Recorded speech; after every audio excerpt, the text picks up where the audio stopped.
അസ്സലാമു അലൈക്കും വറഹ്മത്തുള്ളാഹി തആല വബറകാത്തു. ഷിഫയും ഷംലയും ആ ഉത്തരത്തിന് വേണ്ടി കാത്തു നിന്നു. അവരതാ പ്രദീപ് സാറിൻ്റെ വീട്ടിലാണ്.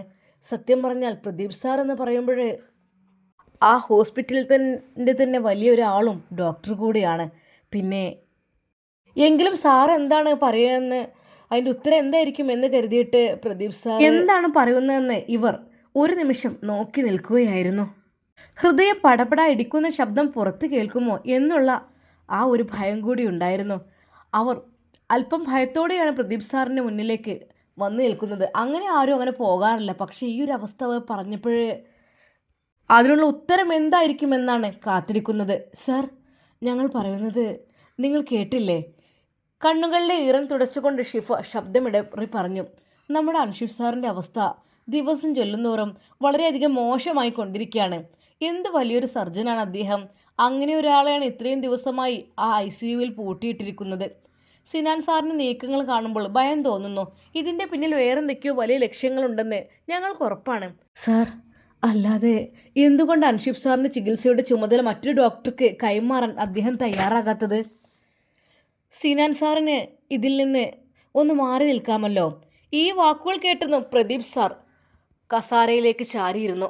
അദ്ദേഹത്തിൻ്റെ മുഖത്ത് അഗാധമായൊരു ചിന്തയും സങ്കടവും ഒരുപോലെ നിഴലിച്ചു. കുറച്ചു സമയം മേശപ്പുറത്തിരുന്ന പേനയിലേക്ക് വെറുതെ നോക്കിയിരുന്ന അദ്ദേഹം പതുക്കെ സംസാരിച്ചു കിടന്നു. ഷിഫ, ഷംല, നിങ്ങൾ പറയുന്നത് ഞാൻ മനസ്സിലാക്കുന്നു. പക്ഷേ പുറമേ നിന്ന് നോക്കുന്ന ഒരാൾക്ക് സിനാൻ ചെയ്യുന്നതിൽ എന്താണ് തെറ്റെന്ന് ചോദിക്കാം. അവനെല്ലാം കൃത്യമായ രീതിയിൽ തന്നെയല്ലേ ചെയ്യുന്നത്? എന്നാൽ എനിക്കറിയാം ഇതിൻ്റെ ഉള്ളിലെ സത്യങ്ങൾ നിങ്ങൾക്കറിയാമോ?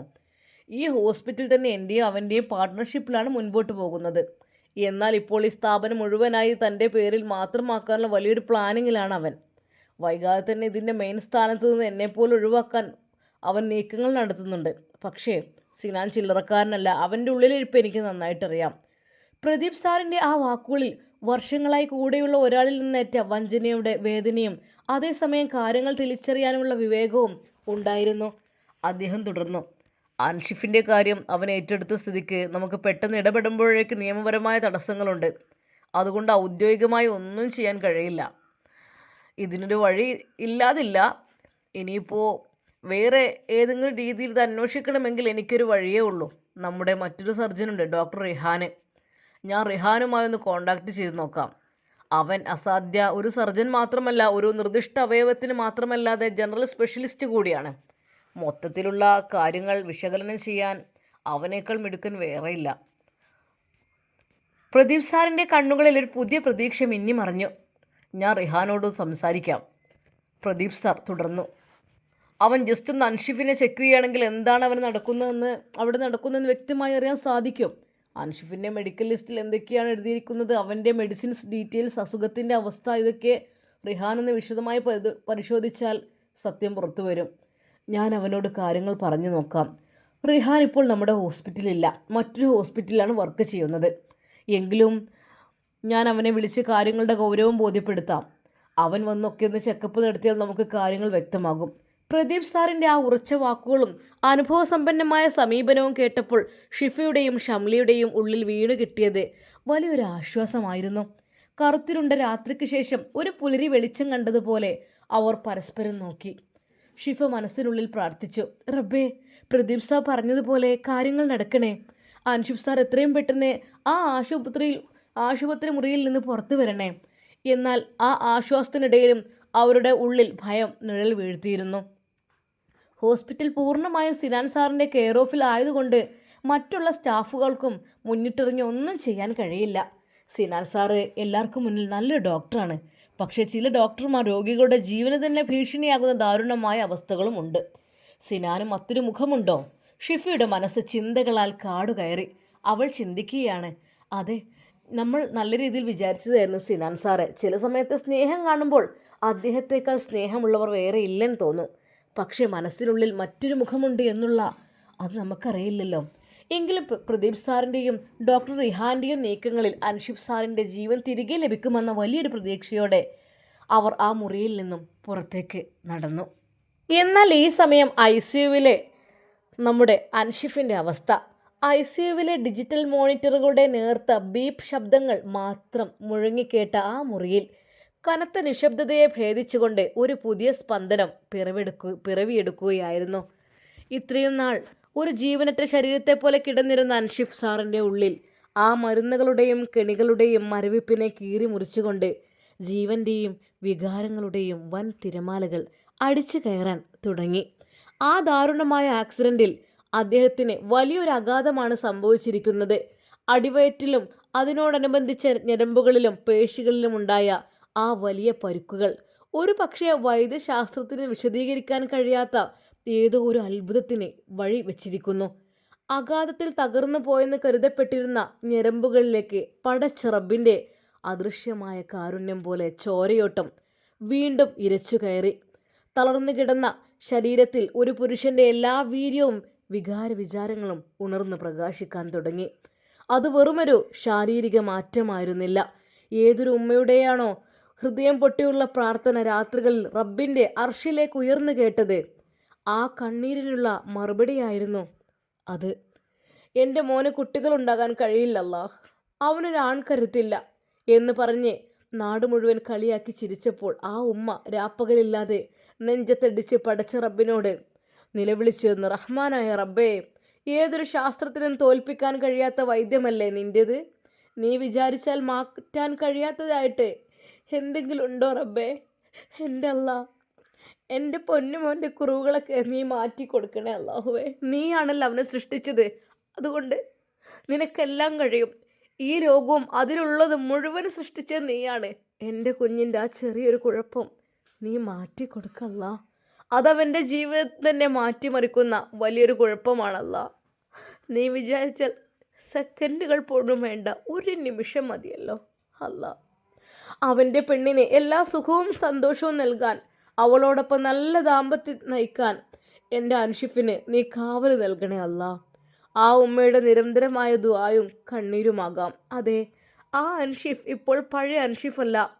ആ ICU കിടക്കയിൽ കിടക്കുമ്പോഴും അവൻ്റെ ഉള്ളാകെ പടർന്നു പിടിച്ചത് തൻ്റെ പ്രിയപ്പെട്ട ബുഷിയെ കുറിച്ചുള്ള ഓർമ്മകളായിരുന്നു.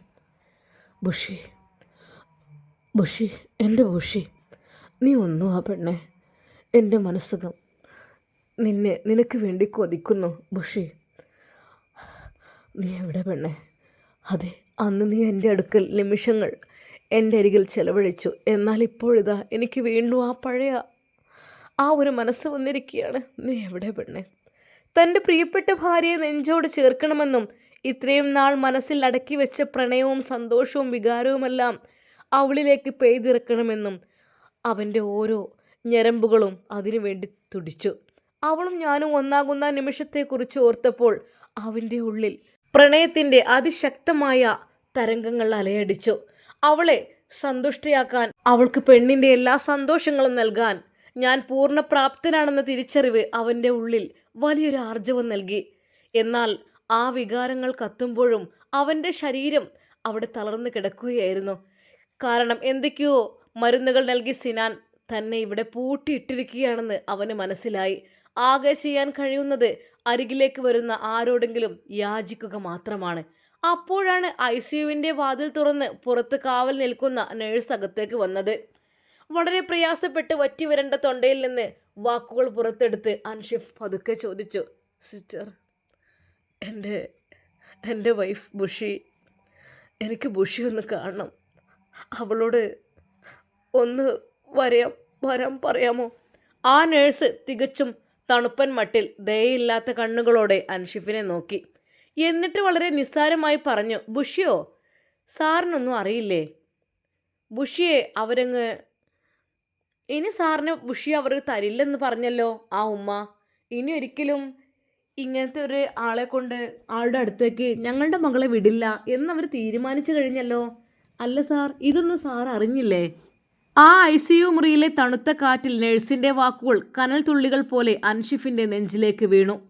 അൻഷിഫിൻ്റെ കണ്ണുകളിലെ സങ്കടവും അമ്പരപ്പവും കണ്ടിട്ടാകണം ആ നഴ്സ് സഹതാപവും അല്പം അമർഷവും കലർന്ന സ്വരത്തിൽ വീണ്ടും സംസാരിച്ചു തുടങ്ങി. സർ, നിങ്ങളൊന്നും അറിഞ്ഞില്ലേ?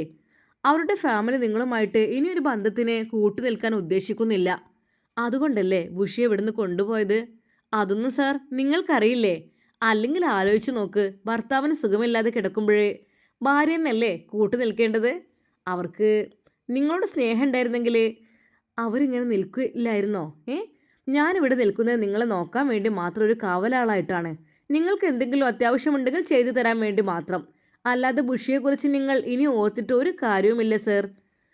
നഴ്സ് ഒരു നിമിഷം നിർത്തി. ഐസിയുവിൻ്റെ വാതിലിലേക്ക് ഭയത്തോടെ ഒന്ന് നോക്കിയ ശേഷം ശബ്ദം താഴ്ത്തി തുടർന്നു. അന്ന് അവരുടെ വീട്ടുകാരെ അവളെ പിടിച്ചു വലിച്ചാണ് കൊണ്ടുപോയത്. ആ പെണ്ണ് ഇവിടുന്ന് പോകാൻ കൂട്ടാക്കുന്നുണ്ടായിരുന്നില്ല. പക്ഷേ സിനാൻ സാറും അവളുടെ ഉമ്മയോ പിന്നാരൊക്കെ ചേർന്ന് അവളെ കൈകാലുകളൊക്കെ ബലമായി പിടിച്ചു കെട്ടിയിട്ടാണ് വണ്ടിയിലേക്ക് കയറ്റിയിട്ടത്. അവൾ ഈ ഭാഗത്തേക്ക് ഓടുമായിരുന്നു.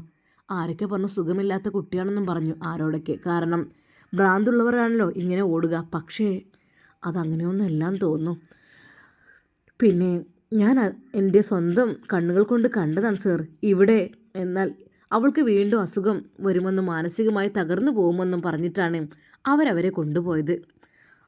ഇങ്ങനെയൊരു ഭർത്താവിൻ്റെ കൂടെ ഞങ്ങളുടെ മകളെ ഇനി ഒരിക്കലും വിട്ടുകൊടുക്കില്ല എന്ന് അവരുടെ വീട്ടുകാർ ഉമ്മ ഉറപ്പിച്ച് പറയുന്നുണ്ടായിരുന്നു. അതുകൊണ്ട് വെറുതെ അതിനെക്കുറിച്ച് ആലോചിച്ച് വിഷമിക്കണോ സർ?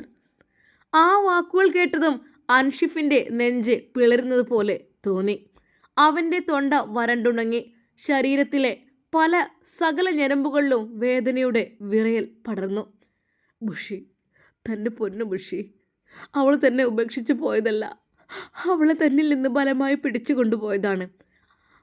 ആ സിനാനും അവളുടെ വീട്ടുകാരും ചേർന്ന് അവൾ ക്രൂരമായി കെട്ടിയിട്ട് കൊണ്ടുപോയിരുന്നു. ആ ദൃശ്യം മനസ്സിലോർത്തപ്പോൾ അൻഷിഫിൻ്റെ ഉള്ളം പിടഞ്ഞു.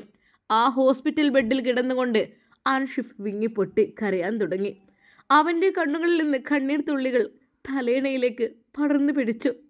എത്ര വലിയ പ്രയാസങ്ങൾ വന്നാലും തനിക്ക് താങ്ങായി നിൽക്കുമെന്ന് ഉറപ്പുള്ള തൻ്റെ പ്രിയപ്പെട്ട പെണ്ണിനെ ഏൽക്കേണ്ടി വന്ന ആ വേദന ഓർത്തപ്പോൾ അവന് താങ്ങാനായില്ല. ബുഷി, എൻ്റെ മോളെ, എൻ്റെ പൊന്നെ, അവൻ മനസ്സുകൊണ്ട് ഉച്ചത്തിൽ വിളിച്ചു. ഇക്ക വന്നിട്ടുണ്ടടി നിൻ്റെ അരികിലേക്ക് വരാൻ. ഇക്ക ഇപ്പോൾ പ്രാർത്ഥനാണ്. ഞാനിപ്പോൾ പൂർണ്ണനായ ഒരാണായിരിക്കുന്നു മാറിയിരിക്കുന്നു ബുഷി, ആണായിരിക്കുന്നു. അള്ളാഹു പടച്ചിറപ്പ് എനിക്കെല്ലാം ശരിയാക്കി തന്നിട്ടുണ്ട്. വിചാരങ്ങളുള്ള നിന്നെ സംരക്ഷിക്കാൻ കഴിയുന്നൊരു പുരുഷനായി പടച്ചിറപ്പ് എന്നെ മാറ്റിയിരിക്കുന്നു പെണ്ണെ. അള്ളാഹുവിന് കഴിയാത്തതായിട്ട് ഒന്നുമില്ലല്ലോ. ശരീരത്തിൻ്റെ തളർച്ചയേക്കാൾ വലിയൊരു വികാരം അവൻ്റെ മനസ്സിൽ ഇരച്ചു കയറി. തൻ്റെ പെണ്ണിനെ ഒന്നരികിൽ കിട്ടിയിരുന്നെങ്കിൽ അവളെ ഒന്ന് നെഞ്ചോട് ചേർത്ത് പിടിച്ചിട്ട് ഞാൻ പൂർണ്ണ ആരോഗ്യവാനാണ് എന്ന് നിന്നെ ഞാൻ ആർക്കും വിട്ടുകൊടുക്കില്ല എന്ന് കാതുകളിൽ പതുക്കെ പറയാൻ കഴിഞ്ഞിരുന്നെങ്കിൽ അവളെ കെട്ടിയിട്ട് കൊണ്ടുപോയ നിമിഷത്തിൽ അവൾ എത്രത്തോളം കരഞ്ഞിട്ടുണ്ടാവും, എത്രമാത്രം ഇക്ക എന്ന് വിളിച്ച് നിലവിളിച്ചിട്ടുണ്ടാവും. ആ കാട്ടിക്കൂട്ടലുകളും ചതികളും ഓർത്തപ്പോൾ അൻഷിഫിൻ്റെ കണ്ണീരിലേക്ക് അമർഷവും കോപവും കലർന്നു. അവൻ വായുവിൽ കൈകൾ മുറുക്കാൻ ശ്രമിച്ചു.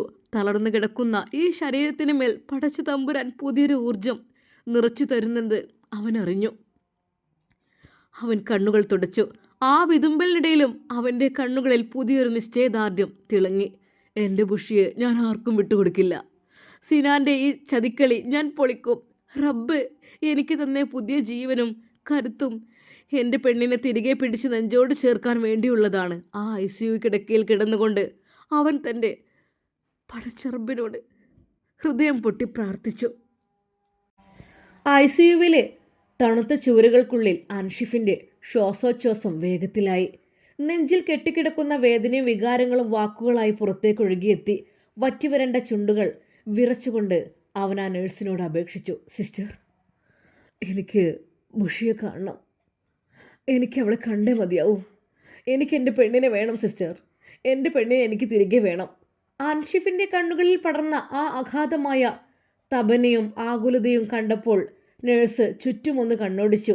ICUവിൻ്റെ വാതിലിനപ്പുറത്ത് ആരും ഇല്ലെന്ന് ഉറപ്പുവരുത്തിയ ശേഷം അവർ അൻഷിഫിൻ്റെ അടുത്തേക്ക് കൂടുതൽ ചേർന്ന് നിന്നു. ശബ്ദം പരമാവധി താഴ്ത്തി രഹസ്യഭാവത്തോടെ അവർ പറഞ്ഞു, സാർ, നിങ്ങളിങ്ങനെ പിടിവാശി പിടിച്ചിട്ട് ഒരു കാര്യമില്ല. ഞാൻ സാറിനോട് ഒരു രഹസ്യം പറയാം. പക്ഷേ സാർ ഇതറിഞ്ഞ് അനാവശ്യമായി ഫ്ലാഷാക്കുകയോ ദേഷ്യപ്പെടുകയോ ഒന്നും വേണ്ട. ഇതാരോടും പോയി പറയുകയും ചെയ്യരുത്. അതായത് ഒന്നും പുറത്ത് വിടരുത്. കാരണം സാർ, എൻ്റെ ജീവൻ അപകടത്തിലാവും. സാർ അറിയേണ്ട ഒരു കാര്യമുണ്ട്. നഴ്സ് ഒരു നിമിഷം നിർത്തി. ആൻഷിഫിന്റെ വിറക്കുന്ന കൈകളിലേക്ക് നോക്കിക്കൊണ്ട് തുടർന്നു.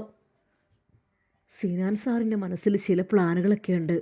അദ്ദേഹം ഇപ്പോൾ ബുഷിയുടെ ഉമ്മയും തമ്മിൽ വലിയ കൂട്ടാണ്. ഇടയ്ക്കിടെ സിനാൻ സാർ അവരുടെ വീട്ടിൽ പോകും, മണിക്കൂറുകളോളം അവിടെ ഇരുന്ന് സംസാരിക്കും. ചുരുക്കി പറഞ്ഞാൽ സിനാൻ സാർ ഇപ്പോൾ അവിടുത്തെ കുടുംബത്തിലൊരു അംഗത്തെ പോലെയായി മാറിയിരിക്കുന്നു. ബുഷിയുടെ കാര്യങ്ങളെല്ലാം നോക്കി നടത്താനോ അവൾക്ക് വേണ്ട ഭക്ഷണവും കാര്യങ്ങളൊക്കെ സ്വന്തമായി കൊണ്ടുപോയി കൊടുക്കാനോ അദ്ദേഹം എപ്പോഴും റെഡിയാണ്.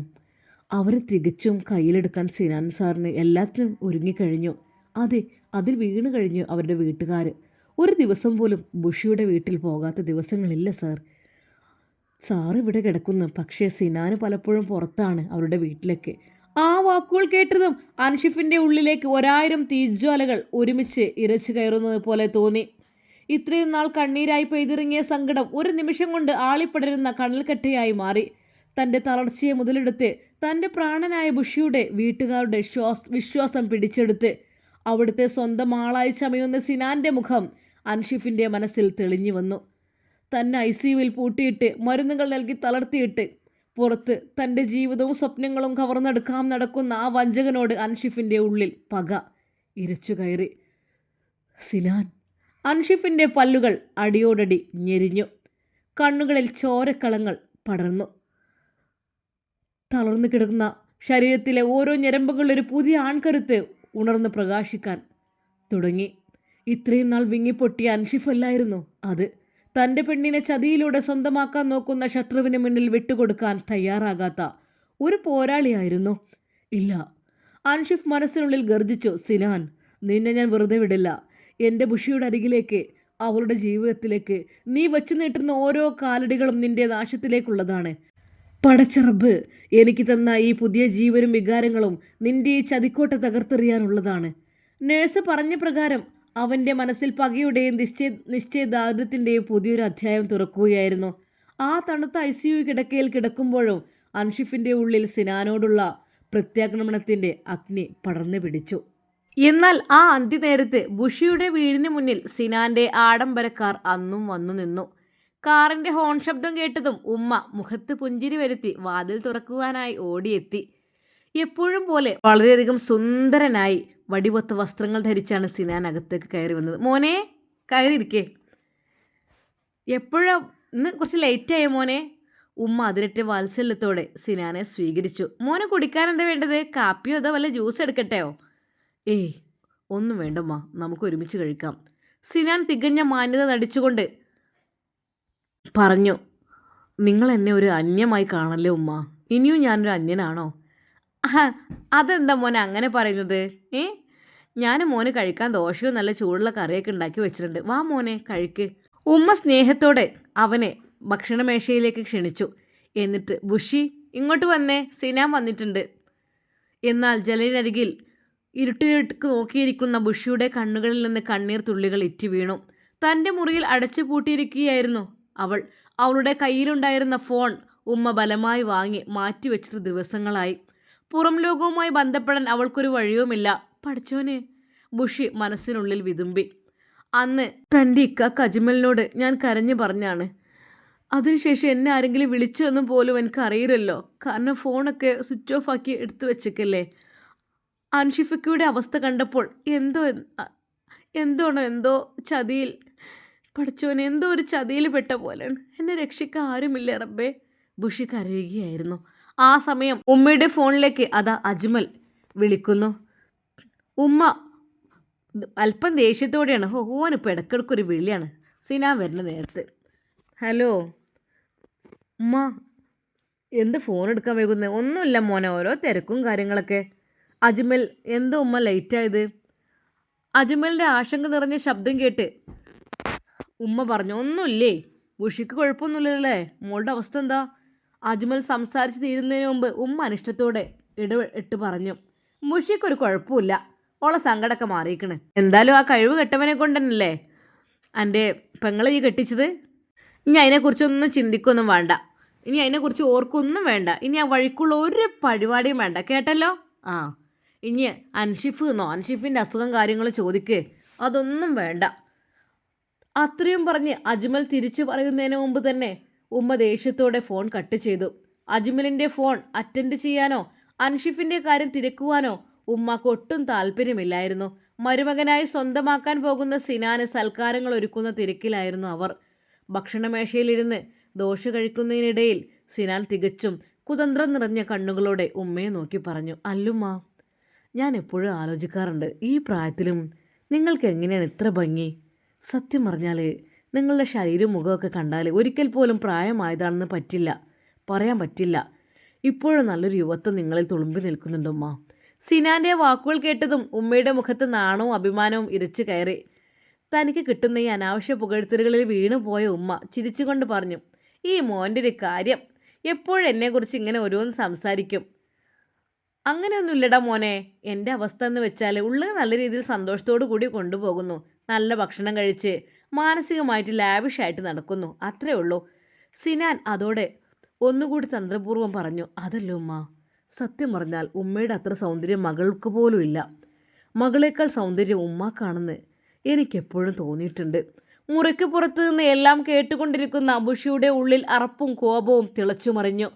പല്ലുകൾ ഞെരിച്ചുകൊണ്ട് അവൾ മുറിക്കുള്ളിൽ വിറച്ചു നിന്നു.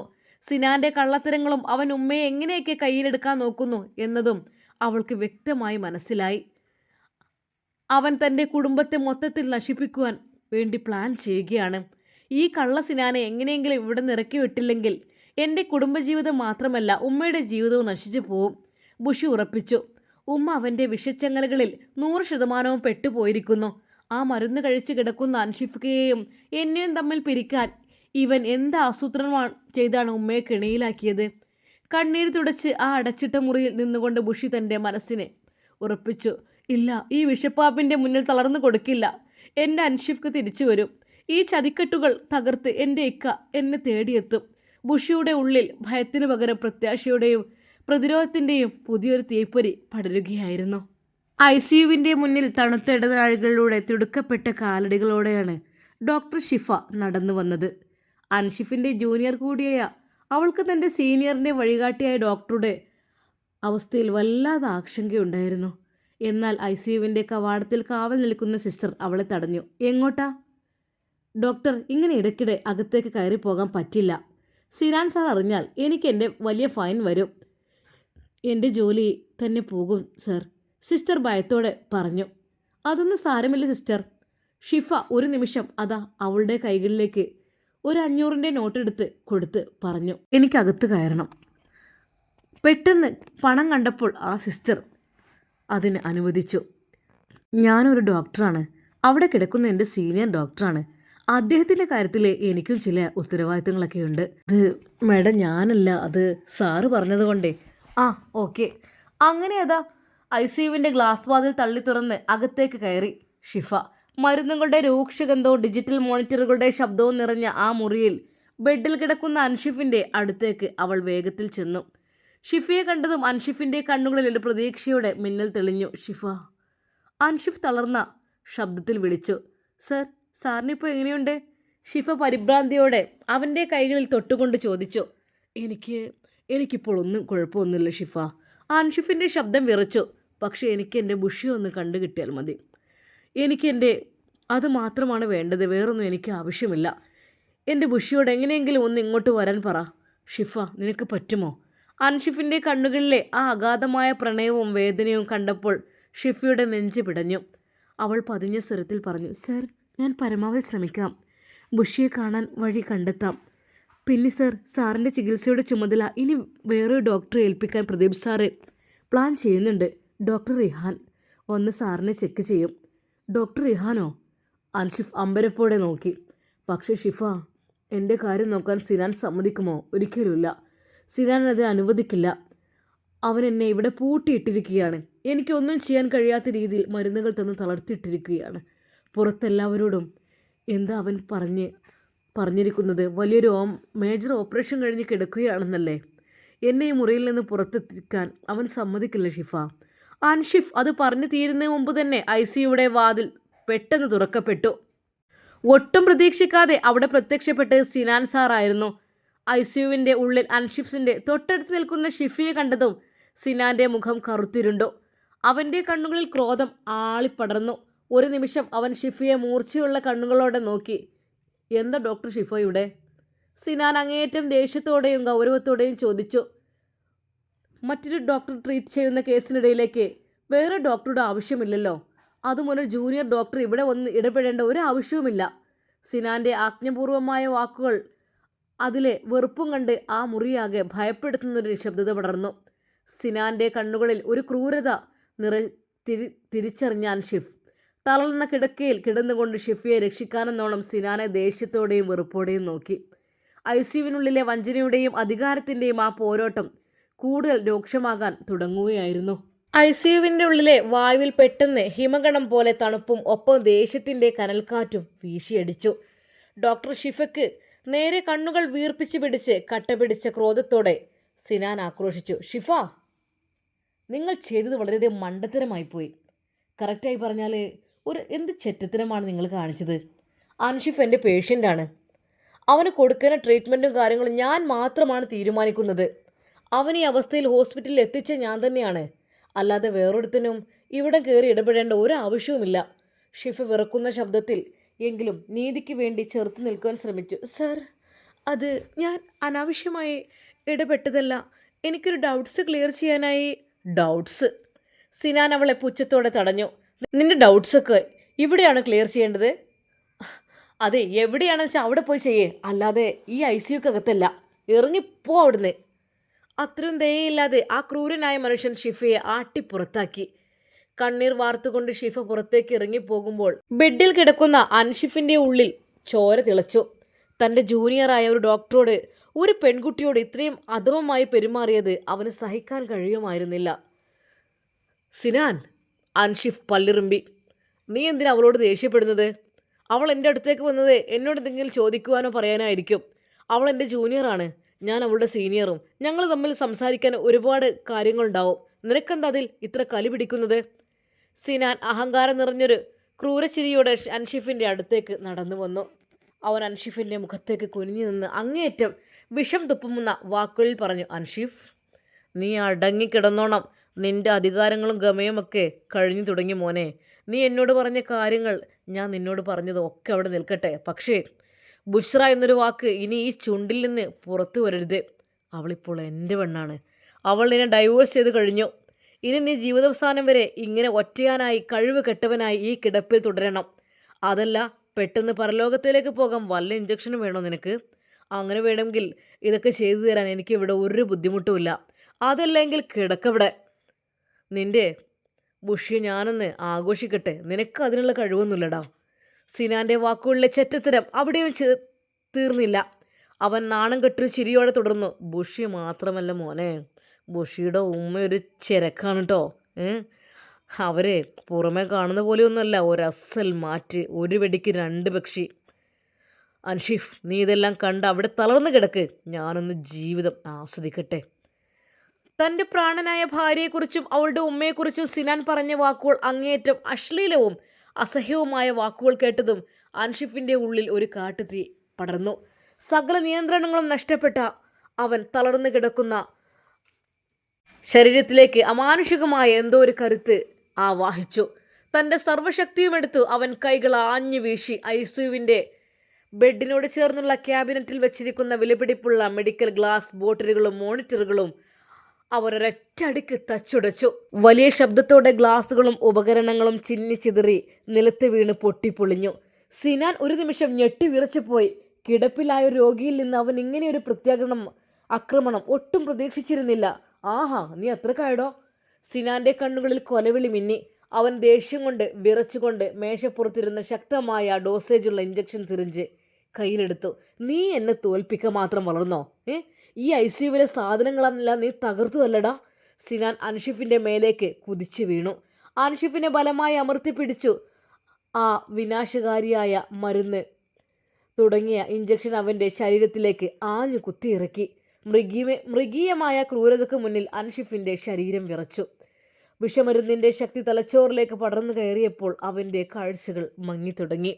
ബോധം മറഞ്ഞു പോകുന്ന അവസാന നിമിഷത്തിലും അവൻ തൻ്റെ പ്രിയപ്പെട്ട ബുഷിയാണ് ഓർത്തത്. ബുഷിയെ രക്ഷിക്കണം, ഈ മൃഗത്തിൻ്റെ കയ്യിൽ നിന്ന് എൻ്റെ ബുഷിയെ രക്ഷിക്കണം.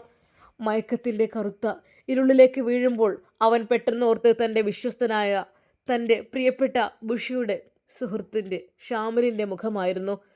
അവൻ മനസ്സിൽ തിരിച്ചറിഞ്ഞു, തനിക്ക് എന്തെങ്കിലും സംഭവിച്ചാൽ, താൻ മരിക്കുകയോ ഇല്ലാതാവുകയോ ചെയ്താൽ പോലും ഈ ക്രൂരനായ സിനാന് തൻ്റെ ബുഷിയെ വിട്ടുകൊടുക്കരുത്. തനിക്ക് പകരം തൻ്റെ പ്രാണനെ സംരക്ഷിക്കാൻ, അവളെ പൊന്നുപോലെ കാത്തു സൂക്ഷിക്കാൻ ഏറ്റവും അനുയോജ്യൻ, അതിന് തൻ്റെ ഇടമുള്ള ഒരേ ഒരു മനുഷ്യൻ തൻ്റെ പ്രിയ സുഹൃത്ത് ഷാമിൽ മാത്രമാണ്. കണ്ണുകൾ അടഞ്ഞു പോകുമ്പോഴും ഹൻഷിഫിൻ്റെ ആത്മാവ് ഉറക്കെ നിലവിളിച്ചു, ഞാൻ മരിച്ചാലും കൊല്ലപ്പെട്ടാലും എൻ്റെ ബുഷി നിനക്കുള്ളതല്ല സിനാൻ, എൻ്റെ ഷാമിൽ അവളെ സംരക്ഷിക്കും. അതെ, അഗാധമായൊരു മയക്കത്തിലേക്ക് നമ്മുടെ സിനാൻ ആഴ്ന്നുപോയി എന്ന് തന്നെ പറയാം. കൊലച്ചിരിയോടെ അവൻ്റെ മുഖത്ത് നോക്കി സിനാൻ ചിരിച്ചു. എടാ, കൊല്ലാൻ നിമിഷങ്ങൾ മതി. ഇവിടെ നിന്ന് എന്ത് ചെയ്താലും ആരും അറിയില്ല, ആരും ചോദ്യം ചെയ്യില്ല. കാര്യം ഞാനൊരു ഡോക്ടറാണ്. അതെ, അവൻ്റെ ആ കൊലച്ചിരി ആ ICU മുഴങ്ങി. ഇൻഷാ അല്ലാ നമുക്കിതിൻ്റെ ബാക്കി ഭാഗം നാളെ കാണാം. അതുവരേക്കും എല്ലാവർക്കും അസ്സലാമു അലൈക്കും വറഹ്മത്തുള്ളാഹി തആല വബറകാതുഹു.